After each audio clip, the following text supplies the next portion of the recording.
All right, y'all.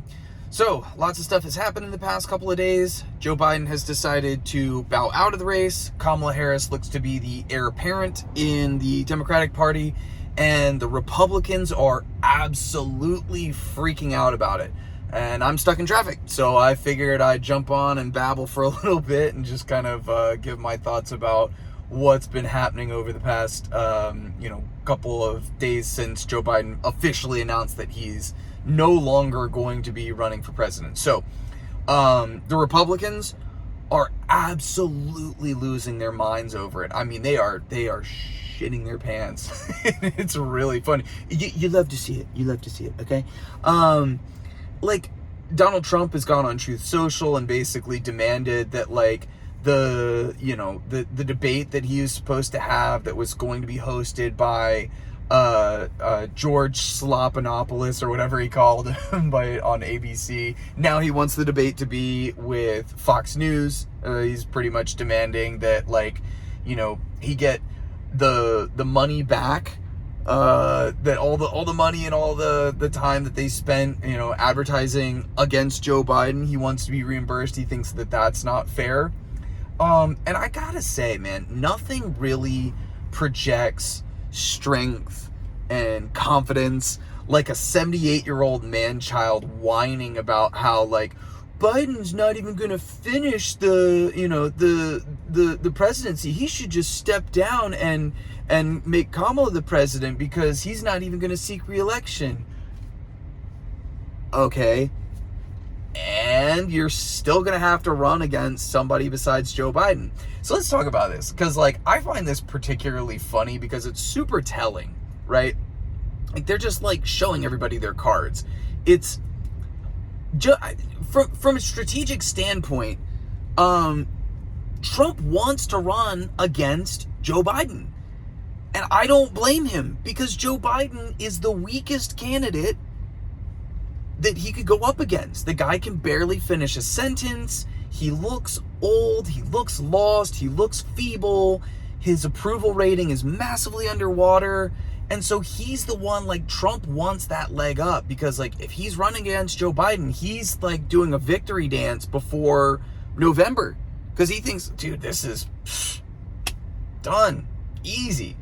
And he would not be wrong. And so, like, I think it was smart for Biden to finally drop out of the race. Like, okay, all right, guess, like, enough people have told me to wrap it up at this point. I suppose I'll step down. He finally got to the correct position. I'll get around to why we were even in this position in the first place in a little bit. But, the Republicans wanted to run against Joe Biden, and their whole strategy was to run against Joe Biden, this really old guy who can't complete a sentence, and and obviously they're gonna call any Democrat like a communist and a fascist and whatever, like authoritarian definitions don't matter to these people. But now that they're not gonna get to run against Joe Biden, the old guy who's falling apart, they're losing their minds. So Trump's jumping on Truth Social and he's demanding that, like, the debate be done with Fox News. Why? Because he wants that leg up again, and he's afraid that, like, if he has a decent person, like, if somebody does a decent debate with them, I mean, it's a wrap. And for all of the things that I could say about Kamala Harris, she's definitely not my number one candidate to be president.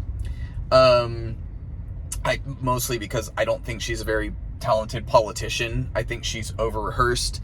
I think that she's not very genuine. I think she's kind of fake. But that said, of all the people that you want to go up against, the Republican, who is literally a criminally, he's 34-time criminal felon, civilly liable rapist, going up against what, it seems like it's going to be Kamala, who's former prosecutor. I mean, if you talk about, like, what her wheelhouse is, dude, she's going to spank that ass. I hope, anyway. Like, she should be. I mean, like, if I'm debating somebody like Trump, anytime I give any kind of public statement, I would not end any kind of public appearance without saying, and my opponent, the convicted felon and civilly liable rapist, I would not let any chance to talk to the press go without mentioning that Donald Trump is a convicted felon and a civilly liable rapist. And that's something that Joe Biden just did not do. And it's part of the reason why he was not able to effectively prosecute the case, not only against Donald Trump, but for himself, you know? So anyway, MAGA Mike Johnson also freaking out, is talking about, you know, same deal. He wants, if Biden can't seek re-election, then he shouldn't even be president right now. He should step down from presidency right now. It's like, okay. But then what happens? Then you're absolutely, definitely running against Kamala Harris. And like, let's just talk about like, you know, like their attacks on Kamala, because I just don't think they know how to handle her yet. Trump is calling her like laughing Kamala, as if that's like, you know, as if that's gonna, that kind of attack is gonna slap. Like, okay, laughing Kamala Harris. Like, yeah, she's got a weird laugh. You know, it's not gonna hit like sleepy Joe Biden or crooked Joe Biden or whatever. So they have nothing right now. I think that they just don't know really what their angle is going to be to attack her. And I'm sure you're gonna see, you know, mark my words, you know, there's going to be some racist dog whistles. There's going to be some misogynistic, you know, comments about whether or not she can actually, you know, go toe to toe with these other world leaders or whatever. But yeah, like I said, it's been fun to watch the Republicans freak out, because like they were confident that Trump could beat somebody like Joe Biden, ignoring the fact that like Trump is also deeply unpopular. And you know, like he's, I don't remember how many points underwater on his approval, but it's like, if Biden was like a 36 or 37% approval rating, Trump's at like a 40% approval rating. So not really that much better. And I think his disapproval rating is like 55%, and Biden's was like 57%. So it's not like Trump is doing that much better. And I think it was Nikki Haley actually who made the comment, and I would never agree with Nikki Haley on anything. But she was right about this one, where she basically said, whichever party decides to drop their 80-year-old nominee first automatically becomes the favorite to win the presidential election. I think she's absolutely right. Trump was the only person who could possibly lose to somebody like Joe Biden. And Joe Biden was the only Democrat who could possibly lose to Donald Trump.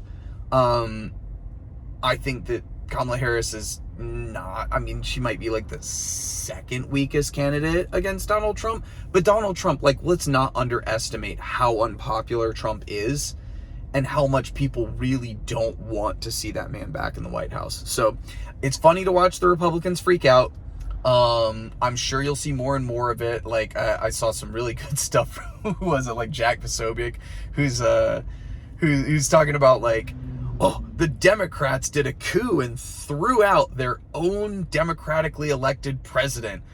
You know, like, oh, that's rich. You know, like, you accusing somebody else of doing a coup, the party that did January 6th, you know, like, to try and keep Donald Trump in power. That's super rich, that like they're crying crocodile tears for Joe Biden for finally getting out of the race, when it's literally been the exact opposite.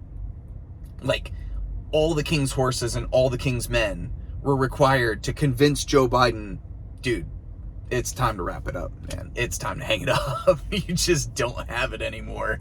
And it's funny because like the story for how we got here, which I'll go over in just a second, is that it took all the king's horses and all the king's men to get Joe Biden over the finish line in 2020 in the first place. So we'll talk about that in a second, but Republicans are freaking out. Joe Biden's no longer the one who is going to be shitting the bed every time he opens his mouth. Now it's Republicans are shitting their pants because they might have to, I don't know, actually try. So we'll see. Anyway.